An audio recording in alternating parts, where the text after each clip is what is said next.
It's Conduit News Radio with Paul Harrell. Ladies and gentlemen, welcome back to the program. Thanks so much for being with us. Conduit News Radio here this morning on this Johnny Cash Friday. The phone number 870-275-9799, and we have with us in studio, we have State Representative Dan Sullivan is here. Dan, welcome back to the program, Good sir. morning, Paul. Glad to be back. I think this is the first time I've been back since I won my primary election. Yeah, that's right. That's right. I mean, and I think that was a certainly positive thing. And I mean, what is your feeling on how that primary went that you were victorious in? I think they made the right decision. And I really appreciate the support from your listeners, from people like the Patriots, from my motorcycle friends, and everybody that got to the polls and voted. Yeah. So I really appreciate that, and look forward to serving another term. Speaking of terms, let's talk about terms. Let's talk about, what do you think? What do you think about issue 3, which would cap term limits at 10 years? Well, I'm still haven't made my mind up, because I do agree that there should be some sort of cap on the number of years that a representative or senator can run. I think that's a good idea. I think the concept is good. But right now, I'm against, and I think the 10-year cap in there is a bad idea. What that would do, if you have and there are many House members who serve in the House and then move to the Senate. And I think one of the best reasons to have those people doing that is institutional knowledge is critical. You wouldn't find a business that would promote somebody to leadership in 3 or 4 or 5 or 6 years. It takes that long to learn how things work. Nor would you kick your leadership out of business every 10 years and turn that over. So in principle, I know this is different because it's legislature and you do want protections there. So I think the caps are good. But again, the 10 years is too short. You take a House member that serves for 6 years, does a good job, the people like them. If they decide to run in the Senate, which many do, then they would be limited to just 1 term in the Senate. And if you ran in an election, that would be used against you. Why would you want to elect someone just for 1 4-year term? And that's a valid point. So I think, the old term limits, I think, was pretty good. 3 years in the House and 2 terms, or 3 terms in the House and 2 terms in the Senate, which went to 14 years. So you're talking about pre-John Woods? Yes. Yeah. Right. Yeah, and I think that was a pretty good limit and addressed many of the points that are being made. But again, I think the 10 years is just a poor selection. You have to also consider that every 10 years we redraw our districts and set new boundaries out there. The census, yeah. We do the census, right? Yeah. And and in fact, what the Senate does, when you enter the Senate during that census year, you draw for a 2-year term or a 4-year term. Yeah. So you're going to get people who are in the House 6 years, they run and win in the Senate, and then they draw a 2-year term. Wow, I hadn't thought about that. Yeah. I hadn't thought about it. So what State Representative Dan Sullivan just said here is in this scenario, you could have a state House member who serves 6 years in the House and would have 1 4-year term theoretically in the Senate if they ran and won. But on a census year, they might draw a 2-year term and be capped at 8 years instead of Correct. 10. That is interesting. And I want to be sure and verify that, but the people I've talked to, and when I look into it and the way I read it, that's the way I've read it. Now, if I'm wrong, I'll be willing to stand corrected on that. Yeah, definitely want to. That's interesting. I think that's a real detriment. And of course, you can have the broader conversation about people ought to be able to serve who they want to serve, and all of that conversation. But again, I think the 10-year cap is just ill-conceived. And if we wanted to go back to 6 years and 8 years, 3 terms and 2 terms, I would support that. So do you think, let me ask you this, we're talking with State Representative Dan Sullivan. Let me summarize your position. You're for term limits. You're just not for 10-year term limits. You Correct. think maybe where it is now, 16 is a good thing. Well, 16 or 14. Okay, I think you can limit it. yeah, okay, yeah.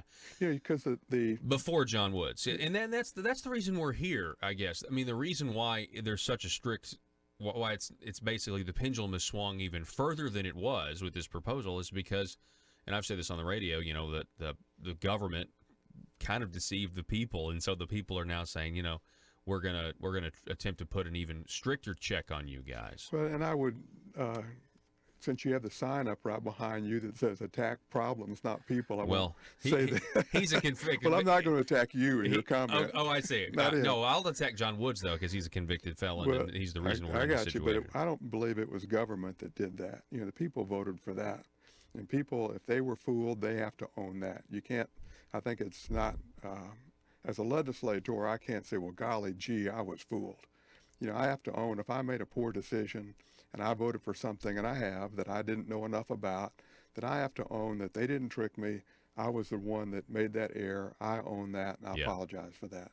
So whether it was a senator that did that or others that did it, the people voted for it. I think it was an error to vote for this current system. And, people are saying that under this current system, a senator or a House member could serve not 20 years, but 22 years based upon that same census rule. Yeah, it can affect you in a positive light in terms of, or maybe a negative light. And I think we've just overreacted. It takes a long time for a House member or a senator to get to know the district and people outside the district. It's taken me a few years to get to know people, all the people in the Patriot group. Yeah. Of other groups that are out there. It's taken me a while to get to know people who listen to Conduit all over the state. And it takes a while to get to know people who are in Republican committees, in Tea parties, to interact with those people. And I think it takes those people a long time to trust me. They have to see my votes not just in one session, but in a couple of sessions. I don't think I would have won my last election had the people not known me. Even the people that disagreed with me knew me. I had a constituent in one of my communities that said, Dan, your voting record hurts me personally in my business, but you have stood strong for my community, and I'm probably going to end up voting for you because I know how much you care about the people that live in my community. Wow. That it was really impactful to me. And it's true, I do really care about the people in my district and what happens to them, even if I disagree with them. But to build up that kind of trust takes time. And to limit that time to 8 years, or limit that time, because essentially this bill is going to say you're not going to have many people that go from the House into the Senate. It just competitively, I did my 6 years, and now I'm going to run for one House term, and I've got to raise 100. One Senate term. One Senate term, I'm sorry. Yeah, thank you. I'm going to have to raise $150,000 and run for one term. If I'm donating to someone, why would I donate to someone who's limited to one term? Why wouldn't I find a candidate who I can keep in there for 2 terms, good or bad? Yeah. I think it's going to put a real burden on finding interesting people to make arguments. Interesting arguments. We're talking with State Representative Dan Sullivan. Some of these arguments I haven't heard yet from the people who are not supportive of this issue 3, to take the term limits from 16 down to 10 years. It certainly is very interesting. I will say this, though, okay, because I tend to support the 10-year, the term limit thing. A lot of the people out there who are not for this, I have seen on social media, they are really, really vocal about how this will empower bureaucrats and agency heads. And I've seen a lot of these people are politicians who are saying, listen, if we want to fight the agency heads, they, wield all of this power. We've got to have longer terms so we can deal with them. Whether this passes or whether it fails by the vote of the people, I would just encourage all politicians who right now are critical of agency heads outside the session to have that same criticism inside the session and have that same mistrust inside the session, because I've heard from some who I would think maybe, I don't know, I think that would just be healthy to, okay, win, lose, or draw. Like we've got to really get these bureaucracies under control. Paul, I heard a really powerful person in the state who I asked why they didn't run for political office tell me, I would rather be a kingmaker than a king. And it's more important to powerful people to be the person behind the power than it is to be the person in so-called power. You talk a lot about legal graft. And if our battle is against legal graft, then we need to be really concerned about the kingmakers, not as well as the people who are the kings in the powerful positions. And I think if you want to be in legislative position, you want to be in the legislature, the easiest way, and people told me this when I got there, they said the easiest way to get into power and to stay in power is go along to get along. That's the easiest way to do it. And those people are very easy to recruit, and they're very easy to find. They just want to be in power. It's hard to find people who will stand up against the power. That's very difficult to do. It's far and few between. And when we find them, we need to support them. And I know Conduit and you support that also. But I just think those folks are hard to find. And I think the powerful are going to find it easy to recruit new legislators and to keep them in office.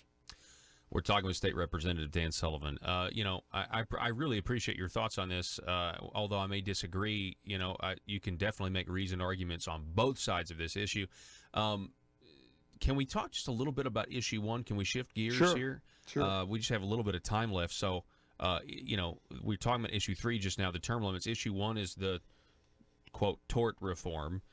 It's kind of a divisive issue. You got some people that are saying... Kind of. So what are your thoughts on issue 1? Well, I've come out strongly supporting issue 1. Supporting issue 1? I'm sorry. Opposing I was issue going to say, 1. Golly. Well, it's confusing. Well, it shouldn't be for me. Again, and if I'm confused, I own that. But I've come out opposed to issue 1. That was, again, one of the reasons I had an opponent. I had some of the big groups out there, the hospitals, nursing homes, and those kingmakers. The people who are the kingmakers are the ones who are supporting issue 1. Those of us who are on the other side of that, I think, are kind of the resistance movement. Mm-hmm. And I hope we can gain some strength in there.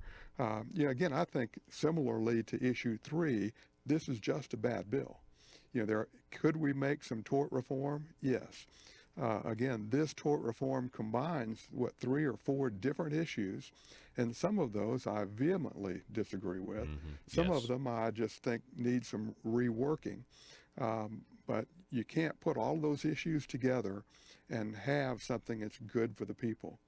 So again, just to shorten that up, I think the people that are supporting this are kind of the powerful and the kingmakers behind the others. Yeah. And I think it's just a bad bill at this time. Yeah. Well, State Representative Dan Sullivan, I appreciate you coming Glad on the to be program. here. Thank you, it's Paul. Always great to have a civil, congenial conversation about the issues of the day. Amen. And listen, I appreciate your listeners and appreciate their support. Thank you very much. All righty, folks. It's Johnny Cash Friday. Back in just a moment.